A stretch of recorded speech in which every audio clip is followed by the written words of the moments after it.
옛날에 북쪽에 있던 몇몇 나라들이 로마에 대항하기 위해서 군대를 일으켰습니다. 반란이 킨 거죠. 그래서 로마 황제가 직접 다스리겠다 하면서 원정, 전쟁을 나가는 것을 보게 됩니다. 그런데 갑작스럽게 기습 공격하는 공격에 당해서 어찌할 수 없는 아주 큰 위기에 처하게 되었습니다. 군대들은 적에게 포위당했고 마실 물도 거의 다 떨어서 이제 목말라 죽을 지경에 이르는 아주 위험한 순간에 이르게 되었던 것을 보게 됩니다. 그때에 많은 군인들이 각자 자기가 믿고 있는 우상, 이방신들 향해서 기도하기 시작했습니다. 아마도 우리를 구원해 주세요, 우리를 살려주세요 하면서 얼마나 외쳤겠습니까? 그런데 구원의 손길 없었습니다. 어떤 변화도 없었습니다. 그런데 그 은대를 이끄는 지도자가 여기에 그리스도인이냐 하면서 그들을 불러다가 기도하게 하였습니다. 그랬더니 그리스도인들이 함께 땅에 무릎 꿇고 기도하니까는 하늘에 비가 오기 시작하면서 우리 군대가 아니라 적의 진영에 큰 혼란이 나서 결국 그 위기가 기회가 되어 승리하게 됐다는 이야기가 있습니다. 그러면서 그 인도자가 나중에 로마 원로원에게 편지를 이렇게 보냈습니다. 우리가 원수들과 싸울 때 우리는 희망이 없는 것 같았습니다. 아주 큰 위기였습니다. 그래서 각자 우리 신들에게 기도하였습니다. 그러나 우리 신들은 대답하지 않았습니다. 하지만 몇몇 그리스도인들이 기도하니까 우리는 괜찮았고 원수 적의 진영에는 천둥과 우레와 번개가 내리치면서 결국에 우리가 승리하게 되었습니다. 이런 것을 보고 우리가 깨달은 것은 우리도 그와 같은 벌을 받지 않기 위해서 우리도 기독교 예수를 믿어야겠습니다라는 편지를 보냈다라는 사실입니다. 여러분, 오늘날에도 정말 우리가 많은 믿지 않는 사람들이 이런 일을 경험한다면 얼마나 좋을까요? 우리가 예수를 믿으세요, 예수를 믿으세요, 천국 갑니다, 이거 전하지 않아도요, 아마 그들은 두려워서 벌벌 떨면서 야, 내가 예수 믿지 아니하면은 큰일을 당할지도 모르겠구나 하면서 얼마나 두려운 마음으로 하나님께 빨리 돌아오겠습니까? 그러나 세상은 악하고 그리고 그대의 마음은 아주 굳건하게 닫혀 있어가지고 하나님이 보이시는 자연 만물과 기적을 통해서도 그들은 열리지 않고 있는 것을 보게 됩니다. 우리 세상에 많은 영적 전쟁, 또 세상에 보이는 전쟁을 하고 있지만요, 전쟁의 승리는 칼과 창에 있지 아니하고 하나님의 도우심과 능력이 있다라는 것을 절실히 깨닫게 됩니다. 그런 가운데 우리가 마주할 어떤 영적 전쟁, 앞으로 있을 어떠한 싸움에 있어서 우리가 정말로 승리할 때 어떻게 승리하는 것이 좋겠는가? 우리가 사도 바울을 보게 되면은 그는 보니까는 세상을 이기는 삶을 살고 있는데요. 어떻게 하느냐 보니까는 빌립보 감옥에서 어떻게 했습니까? 매를 맞기도 하고 감옥에 갇히도 했지만은 거기에서 찬양과 기도로 감옥 문이 열리는 승리를 맛보고 있더라. 그리고 우상을 섬기는 이방 지역에서 자주옥감 루디아 여인, 그리고 거기에 빌립보 감옥의 간수들과 귀신의 여종을 만나서 정말 그들이 차여 먹게 되었고 그들과 함께 빌립보 교회를 쓰는 또 그런 승리도 맛보게 되었던 것을 보게 됩니다. 그러면서 이런 빌립보 교회에서의 승리, 또 거기에서 하나님의 은혜를 경험하고 약 160km 떨어져 있는 데살로니가 지역에 이동하는 모습을 보게 됩니다. 아주 먼 길이죠. 그곳을 우리가 걸어서 가고 있는 고난과 또 고통과 힘든 그 길을 걸어가고 있는 그 모습을 보게 됩니다. 우리 같으면은 많은 고난을 당했으니까, 많은 감옥 생활도 했었으니까 이제 좀 쉬었다 가자, 이제 좀 편하게 하자라고 생각할 수 있겠지만은 그렇지 아니하고 그 고난의 길을 아주 기쁘게 감사하게 하고 있는 그 모습 보게 됩니다. 왜 그럴까요?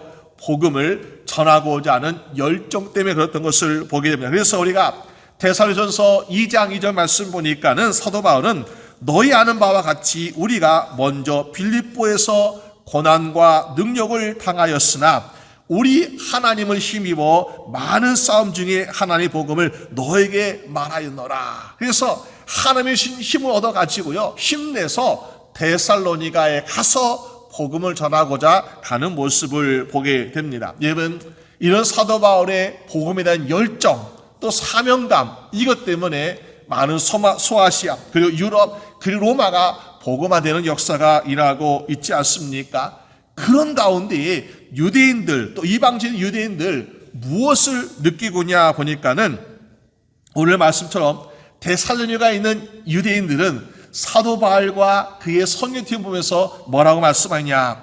천하를 어지럽게 하던 사람들이 여기에 왔도다라고 얘기하면, 천하를 어지럽게 하는 사람들, 여러분, 이 사도 바울이요, 몇백만 명, 몇십만 명, 몇만 명, 몇천 명의 군대를 다닌 것이 아니었습니다. 아마도 사도 바울과 신라 몇 명의 선교팀이 가서 복음을 전했습니다. 근데 그 몇 사람이 가서 복음을 전했는데, 여기에는 유대인들이 느끼는 것은 천하를, 세상을 어지럽힐 정도로, 흔들 정도로의 사람들이 여기에 다녀갔습니다고 이야기하고 있는 모습을 보게 됩니다. 무엇으로요? 복음으로, 말씀으로 세상을 흔드는 사람, 그 사람들이 바로 오늘 바울과 신라, 그의 선교팀이었던 것을 우리가 볼 수 있지 않습니까? 우리가 살아가는 세상에 보게 되면 어떤 사람들은 세상을 따라가는 사람, 세상의 영향을 받는 사람을 살고 있죠. 그러나 오늘 사도 바울은 보니까는 세상에 영향을 주고 있는 사람, 세상을 흔드는 삶을 살고 있다는 것을 보게 됩니다. 오늘 우리가 어떻게 하면 세상을 향해서 이길 수 있을까? 우리가 그들보다 권력이 많고, 우리가 그들보다 물질이 많고, 우리가 그들보다 숫자가 많으면 세상을 이길 수 있을까? 아니라는 거죠. 오늘 사도 바울이 행했던 것처럼 복음으로 우리도 세상을 흔들어서 세상을 말씀으로 변화시키게 될 수 있는 여러분 되시기를 주님의 이름으로 축원합니다. 그러기에 오늘 말씀을 통해서 바울은 어떻게 하고 있는가? 두 가지 말씀 보려고 하는데요. 먼저는 말씀에 나타난 예수님과 함께 세상을 흔들고 있다는 것을 보게 됩니다. 오늘 우리가 믿는 신앙의 기초는 바로 성경 말씀이다라는 것을 알 수 있습니다. 그래서 이 성경 말씀 외에 다른 것은 말할 것이 없는, 오직 우리가 아는 것은 성경 말씀이에요. 이 성경을 가지고 나에게 믿음이 시작이 되었고, 이 성경 말씀을 통해 나는 구원의 진리를 발견하고 있더라. 그런데 이 성경 얼마나 중요한지요. 그러나 중세 시대의 로마 카톨릭이 어떻게 합니까? 말씀을 가두어두었습니다. 말씀을 공개하지 않았습니다. 많은 사람들이 말씀을 모르게 했어요. 왜? 말씀을 우리가 많은 사람들이 알려면 어떡합니까? 그들의 쓰고 있는 언어로, 그들이 말할 수 있는 언어로 해서 우리가 성경을 보고 배워야 되는데, 그러지 아니하고 아주 어려운 라틴어 이런 걸 가지고 성경을 읽고 쓰게 하니까는 사람들이 성경을 잘 모른다는 거죠. 그러면서 우리가 구원을 돈으로 살 수 있다 하면서 사람들에게 돈을 받고 있는 그런 잘못된 신앙을 가르치고 있다는 것입니다. 그래서 1517년에 독일의 마틴 루터가 어떻게 했습니까? 종교개혁하면서 우리의 종교개혁은 다른 것이 아니다, 우리의 성경을 많은 사람들이 읽을 수 있는 언어로 번역하자. 그래서 많은 사람들이 손에 성경책을 들고 그 성경 말씀을 직접 읽고 묵상할 수 있도록, 그래서 성경을 번역하는 계획을 시작하고 있더라라는 것입니다. 그래서 우리가 종교를 개혁하는 것은 다른 것이 아니라 누구든지 하나님 말씀을 읽고 알게 된다면은 모든 것이 자연적으로 개혁이 될 것이라는 것을 믿고 추진하고 있던 것을 보게 됩니다. 그래서 나중에 개혁이 성공했을 때에 마틴 루터는 이렇게 고백합니다. 우리 개혁이 성공했던 것은 바로 하나님의 말씀이 한 것이다. 우리의 노력도, 우리의 투쟁도 이것이 아니라 하나님 말씀이 종교 개혁을 완성시켰다라고 고백하고 있는 것을 보게 됩니다. 그렇기 때문에 우리는 무엇이 중요할까요? 하나님의 말씀이 중요하더라라는 것입니다. 오늘 사도 바울은 그래서 회당, 가는 곳곳마다 회당을 먼저 들으게 되는데요. 이 회당에서 무엇을 합니까? 하나님의 말씀을 전하고 있더라라는 것입니다. 오늘 데살로니가에 가서도 유대인 회당에 들어가 성경책을 펴놓고 말씀을 가르치고 있습니다. 그러면은 오늘 사도 바울이 펴놓은 이 성경책, 이 말씀, 어떤 말씀일까?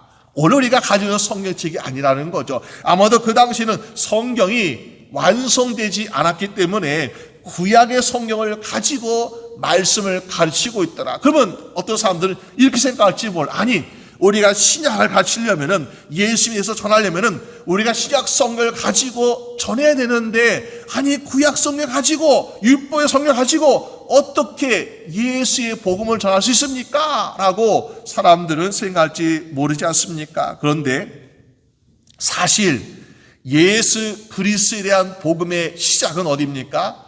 구약에서 시작되고 있는 것을 보게 됩니다. 그래서 구약이라고 해서 우리가 구약은 우리가 알 필요 없어, 이것이 아니라요, 구약을 알아야 예수님이 보이고 구약을 알아야 예수 그리스도의 복음이 시작됐다는 것을 우리가 깨닫게 되는 것이죠. 그래서 많은 사람들이 예수의 말씀을 전할 때, 또 사도들이 복음을 전할 때에 우리 구약의 말씀 무시하는 것이야 라고 그들은 비판했지만은, 그러나 마태복음 5장 10절 말씀 보니까 예수님이 이렇게 말씀하셨어요.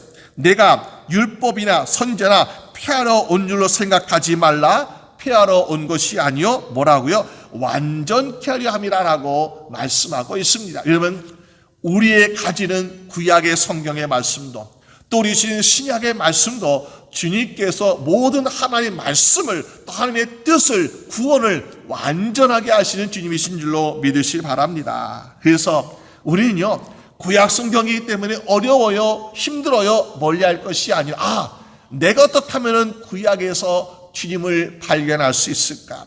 어떻게 하면 내가 구약에서 복음을, 하나님께 우리에게 원하시는 구원의 메시지를 우리가 발견할 수 있을까라는 것을 발견할 수 있어야 되겠다는 것입니다. 왜? 구약에 나타난 말씀 가운데서 하나님은 예수 그리스도를 보내시며 예수 그리스도를 통해서 우리를 구원하시고자 하는 약속을 300가지 이상 거기에 숨겨 놓았다는 것이죠. 그래서 하나님은요, 이 구약의 말씀을 통해서 예수 그리스도를 나타내시고 보이시게 하신 거예요. 그러니까 그것을 발견한 사람은 여기에도 예수님이 계시구나, 여기에도 예수님이 계시구나 하면서 발견할 수 있는데, 그것을 볼 줄 모르는 사람은 예수가 보이지 않아요, 구원이 보이지 않아요 하면서 방황하고 있는 모습을 볼 수 있지 않습니까? 창세기에서 우리는 무엇을 봅니까? 예수님은 여자의 후손으로, 아브라함의 후손으로 태어날 것이라고 약속하신 것을 우리가 볼 수 있습니다. 또 성경의 미가서 구약에 보게 되면요, 예수님이 태어나실 장소가 어디라고요? 유대 땅 베들레헴이라고 거기에 기록되어 있습니다. 또 우리가 예언자 스가랴에서는 보니까는 예수님이 겸손하여서 그는 멍에를 메고 있는 나귀를 타고 오실 것이라 라고 또 미리 거기에 예언되어 있는 것이고요. 이사야에서는 예수님은 고난받는 종으로 오시면은 우리에게 자유를 주실 것이라고 또 이렇게 말씀해 주고 있는 것을 보게 됩니다. 무엇입니까? 구약의 말씀은 바로 예수님을 증거해 주고 있더라라는 것입니다. 그러니까는 우리가 구약의 말씀을 읽더라도 이분이 누구이신가, 이게 어떻게 하나님의 뜻인가라고 알 수 있어야 신약의 예수 그리스도를 바라볼 수 있다라는 것이죠. 우리가 잘 알고 있는 에티오피아의 국고를 맡은 재무장관 네시가 예루살렘에 절기를 지키러 왔다가 자기 나라로 돌아가는 길에 이사야 선지의 말씀을 읽고 있는데 너무너무나 답답한 거예요. 도대체 고난받는 종이 누구이고 또 거기에 어린 양이 무엇이고 도대체 왜 이 말씀이 여기 나올까? 얼마나 답답했습니까? 그런데 그 답답한 심령을 아시는 성령님께서 빌립 지사를 보내가지고 바로 그 고난받는 종 예수 그리스도와 그 어린 양 되시는 예수 그리스도를 밝히 알게 해주니까 내가 예수님 믿어도 되겠습니까? 하면서 즉시로 침례받는 놀라운 변화가 일어나게 된 것을 보게 됩니다. 여러분, 우리의 심령도 우리가 알지 못하고 깨닫지 못할 때에 성령님 우리에게 참된 예수 그리스도를 발견하게 하여 주시옵소서. 우리가 정말 알지 못하는, 깨닫지 못하는 예수를 발견하고 예수님 믿게 해달라고 간구하시는 여러분 되시기를 주님의 이름으로 축원합니다. 그렇기 때문에 오늘 사도 바울은요, 여기 데살로니가에서 3주 동안 회당에서 무엇 합니까? 말씀을 전하는데 성경 말씀을 펴놓고, 그에게 말씀을 펴놓고 예수 그리스도를 밝히 보여주고 있는 그런 모습을 보여주고 있더라. 그래서 우리 어떤 예배 중심에는 어떻습니까? 예수님을 전할 수 있어야 된다는 거죠. 그런데 오늘날의 많은 교회들 가운데는 심지어 유명한 대형교회 어떻습니까? 예수가 빠져있는 예배가 있는 것을 가끔 보게 되죠.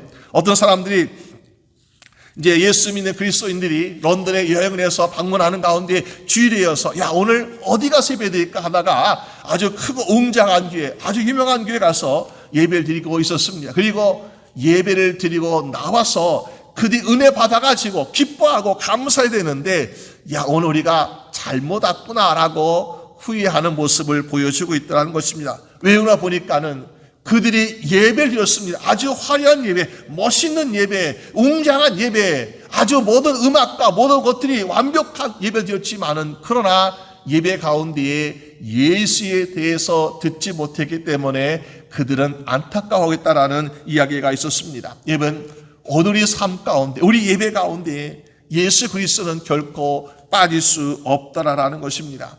오늘 사도 바울은 그래서 그들이 가서 무엇 합니까? 성경 말씀을 풀어 가리키면서 예수 그리스도를 전하고 있는 모습을 보게 되지 않습니까?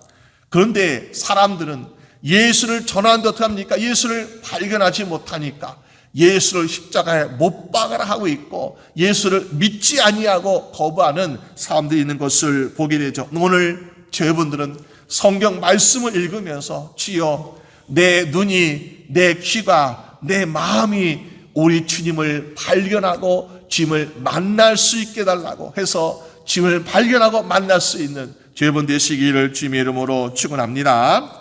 왜 그렇을까요? 우리가 예수를 발견해야 생명을 발견할 수 있다는 거죠. 예수를 발견하지 못하면 우리는 아주 지루한 책이 되어버려요. 여러분, 제가 어렸을 때 보니까는 성경을 읽어라 그래가지고 성경을 막 읽기 시작했어요. 그런데 성경을 뜻도 모르고 알지도 못하고 그러니까요. 성경 읽는데 자꾸 눈이 감겨요. 그러면서 성경 읽는데 졸음만 올 때가 종종 있었습니다. 근데 점점 성경 말씀을 배우고 거기에 예수 그리스도가 어디에 있고 어떻게 나타나실 것이고 어떻게 우리에게 오실 것이고 다 깨닫게 되니까는 성경 말씀 읽을 때에 졸음이 오지 아니하고 은혜가 되는 모습을 경험하지 않았습니까? 여러분, 오늘 우리도 정말 주의 말씀을 가지고 듣고 읽을 때에 그 말씀에서 예수님을 발견하고 만나시 말미암아 그 예수님과 함께 날마다 기쁨의 삶을 누릴 수 있는 여러분 되시기를 주님의 이름으로 축원합니다. 우리가 원하는 소망이 바로 예수 안에 있고 우리 인생에 필요한 능력도 예수 안에 있고 우리가 갖고 싶은 기쁨도 예수 안에 있기 때문에 말씀 안에서 나타내신 예수님을 발견하고 만나고 동행하시는 여러분 되시기를 주님의 이름으로 축원합니다. 그때 우리는 능력의 사람, 세상 흔드는 사람 될 수 있다는 거죠. 두 번째로 우리는 말씀대로 오실 예수님과 함께 또 우리는 세상을 흔들 수 있어야 되겠다라는 것입니다. 오늘 사도 바울은 데살로니가에서 3주 동안 복음을 가지고 말씀을 가지고 예수님을 전했습니다. 그랬더니 많은 경건한 헬라인들 또 귀부인들 사모님들이 복음을 받아들였습니다. 그러면서 이제는 아주 부흥의 역사가 일어나고 있고요. 여기에 야손의 집에 머물면서 또 복음을 가르치고 있는 모습 보게 돼요. 그러니까 이 야손의 집에서 복음의 시작은 회당에서 했지만은 야손의 집에서 데살로니가 교회가 개척된 거나 마찬가지라고 볼 수 있는 거죠. 그런데 이런 것을 칭찬해주고 야 나도 말씀 배우러 가야지 나도 은혜 받으러 가야지 하는 것이 아니라 데살로니가에 있는 유대인들은 그것을 시기하고 못마땅하고 있는 모습을 보게 됩니다. 왜 그럴까요? 유대인들이 이렇게 생각했습니다. 야 우리는 하나님의 선택받은 백성이야. 우리만이 구원받을 수 있어라고 했는데 보니까 바울이라는 그 복음에는 뭐라고 말씀하고 있습니까?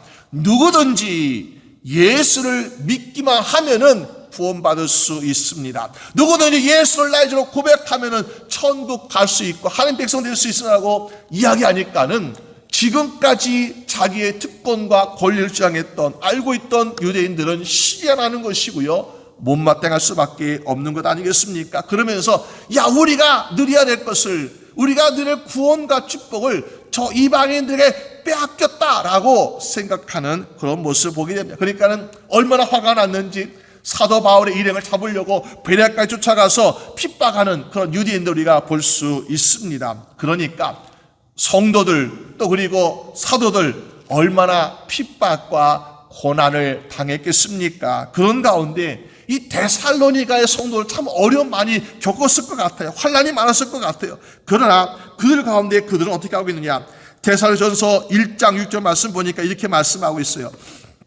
또 너희는 많은 환난 가운데서 성령의 기쁨으로 도를 받아 우리와 주를 본받은 자가 되었다라고 말씀하고 있습니다. 많은 환난 가운데서 야, 힘드니까 그만둬야지, 힘드니까 우리가 포기하지 않는 것이 아니라 힘이 들어도 고난이 있어도 환난이 있어도 성령이 주시는 기쁨 말미암아 복음을 기쁘게 받아들이고 그것을 아주 열심히 믿고 있는 모습을 보여주고 있다. 그러면서 7절 말씀 보니까 이렇게 말씀하고 있습니다. 그들은 마게도니아와 아가에 있는 모든 믿는 자의 본이 되고 있다라고 말하면 본이 되고 있다. 야, 여러분 정말 우리가 환경이 좋은 데서, 여건이 좋은 데서, 모든 시설이 좋은 데서 우리가 믿음의 본을 보이는 거 좋지요. 할 수 있죠. 그렇지만은 환난과 핍박과 어려움 가운데서 포기하지 않냐고, 낙심하지 않냐고 많은 사람들이 보아라, 우리가 이런 가운데 기쁨으로 하나님께 예배드리고 있다, 이렇게 열심으로 주님께 예배드리는 것을 믿음의 본을 보여주고 있는 이 모습이 얼마나 대단하고 얼마나 칭찬받을 만한 모습이겠습니까? 여러분,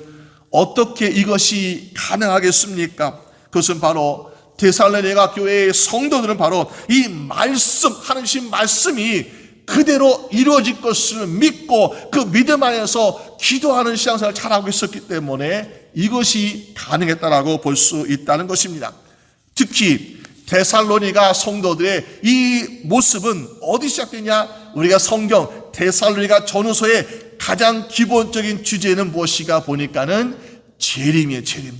다시 오실 예수님을 기다리는 것. 이것이 바로 데살로니가 교회의 성도를 향한 편지의 중심이다. 무슨 말일까요?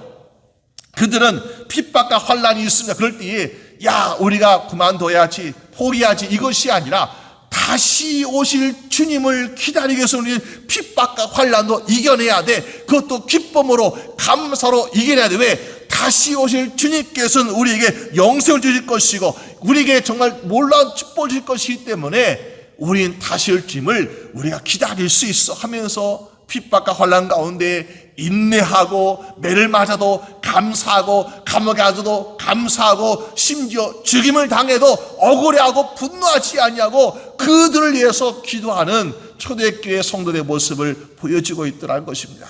여러분, 그리스도께서 다시 오실 것이라는 재림의 신앙을 가지고 있는 사람들에게 뭐가 있습니까? 소망이 있는 소망. 야, 여기가 끝이다, 예수님 안 오신다 그러면요 우리가 고난을 참을 이유가 없습니다. 인내할 이유가 없습니다. 그러나 우리가 참는 이유는 바로 주님께서 다시 오신다.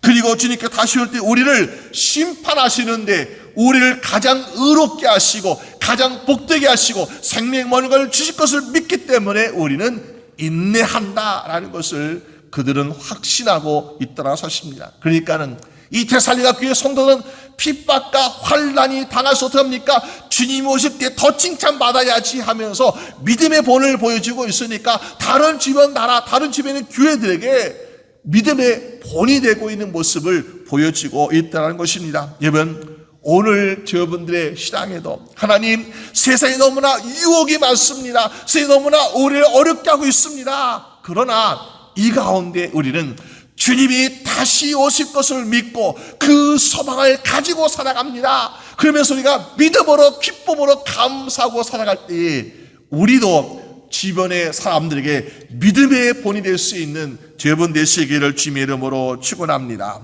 그럴 때에 세상 사람들은 뭐라고 이야기할까요? 야, 저 사람들 때문에 야 정말 너무나 시끄럽다, 너무나 복잡하다, 너무나 정말 우리가 감당할 수 없다고 할 정도로 아마 오늘 본문에서 말하고 있는 것처럼 그들은 세상을 흔드는 사람들이구나. 아니, 지금 몇십 명도 아니고 몇천 명도 아니고 몇 명이 와서 복음을 전했는데 그들이 느끼기에는 마치 세상을 뒤흔드는 같은 그런 모습으로 세상 흔드는 사람이라고 느끼고 있지 않습니까? 결국 누가 느끼는 거예요? 사단이 느끼고 있는 거죠. 우리는 한두 사람이라 할지라도 바로 우리가 세상에 영향받거나 세상을 따라가는 것이 아니라 우리가 세상을 복음으로 영향을 주고 우리가 세상을 복음으로 흔들 수 있는 사람이 되어서 우리 주변에 있는 악한 영이 벌벌 떨고 두려워서 항복하여서 정말 그 영혼들이 하나님께 돌아오게 되는 놀라운 역사의 얘기를 주님의 이름으로 축원합니다. 그러려면 어떡합니까? 우리 항상 깨어 있어야 돼요. 어떤 사람이 아주 멋있는 스위스에 여행을 갔습니다. 그러면서 여러 스위스의 멋있는 곳을 보면서 아주 참 아름다운 별장을 보게 되어서 저 아름다운 별장 한번 가서 구경해 봐야겠다면서 가까이 가보았습니다. 그러면서 똑똑 문을 들이었어요. 여기 좀 구경할 수 있겠습니까? 문을 들이니까 그 별장을 관리하는 관리인이 나왔습니다. 그러면서 여기 좀 구경할 수 있습니까? 했더니 네, 들어오시면서 관리인이 문을 열어주었습니다. 보니까 너무너무나 아름답고 깨끗하고 정돈 잘 되어 있고 하는 모습 보면서 여기 주인은 언제 오십니까? 라고 물어보니까 주인이요? 내가 여기 한 24년 있었는데 한 4번 정도 왔네요. 그러는 것. 그럼 이 별장을 얼마나 잘 청소하십니까? 물어봤더니 나는 매일매일 청소한다라고 얘기합니다. 아니 24년 동안 4번밖에 안 했는데 근데 뭐 그렇게 매일매일 수고스럽게 청소하십니까? 물어보니까 나의 주인은 언제 올지 몰라요. 그러니까 나는 매일같이 오늘 오는 것처럼 깨끗하게 청소하고 관리하고 있습니다라고 이야기하고 있다는 것입니다. 그러니까 언제 보아도 항상 깨끗하고 아름답다는 것이요. 그것이 바로 오늘 우리가 주님을 기다리는 우리의 믿음의 자세이어야 되지 않겠습니까? 주님께서 분명히 오신다고 약속되어 있고 또 우리에게 말씀으로 약속하셨습니다. 그 말씀 반드시 이루어질 것이기 때문에 우리는 주님을 기다리는데 어떻게 기다린다고요? 우리가 좀 편히 쉬고 있다가 주님 오실 때 알려주세요. 네, 그때 일어나서 열심히 준비할게요. 이것이 아니라 주님 지금이라도 언제든 오실 때에 내가 반갑게 주님 맞이할 수 있도록 항상 깨어 기도하게 하여 주시옵소서. 항상 깨어 주님을 맞이할 수 있도록 나의 영성, 나의 신앙이 항상 깨어있게 해달라고 간구할 수 있는 여러분 되시기를 주님의 이름으로 축원합니다. 그런 사람은 환난과 핍박이 와도 어떡합니까? 주님 지금 오시겠지 하면서 기쁨으로 그들은 맞이하고 있고 감사하고 있고 찬양하고 있고 기도하고 있는 모습을 보여주고 있더라는 것입니다. 이런 사람들이 어떡합니까? 이런 사람들은요 세상이 그들을 굴복시킬 수 없는 거예요. 오히려 이 사람들 때문에 오늘 그들이 유대인들이 벌벌 떠는 것처럼 저 사람들은 세상을 흔들고 있는 사람들이라고 두려워하면서 벌벌 떨고 있지 않습니까? 오늘 여러분도 말씀 가운데서 매일 주님을 만나고 또 주님과 함께 동행하실 말미암아 다시 오실 주님을 기다리는 그 소망 안에서 우리도 말씀으로 복음으로 세상을 변화시켜서 정말 세상을 흔들 수 있는 사람 되시는 여러분 되시기를 주님의 이름으로 축원합니다. 우리 함께 기도드리겠습니다. 하나님 아버지 감사합니다. 우리에게 큰 사랑과 은혜와 능력을 주심을 주님 감사합니다. 그런데 우리는 세상에서 정말 많은 환경과 고통과 고난과 핍박 가운데서 쩔쩔매고 두려워할 때가 얼마나 많은지요. 주여 아무리 세상이 우리를 위협하고 또 우리에게 믿음을 거부하게 만들지라도 우리가 믿는 주 하나님을 믿고 우리에게 보내신 예수 그리스도를 믿음 말미암아 굴복하지 아니하고 그 믿음을 나타내어서 오히려 세상을 굴복시킬 수 있는 믿음의 사람 다 될 수 있도록 인도하여 주시옵소서.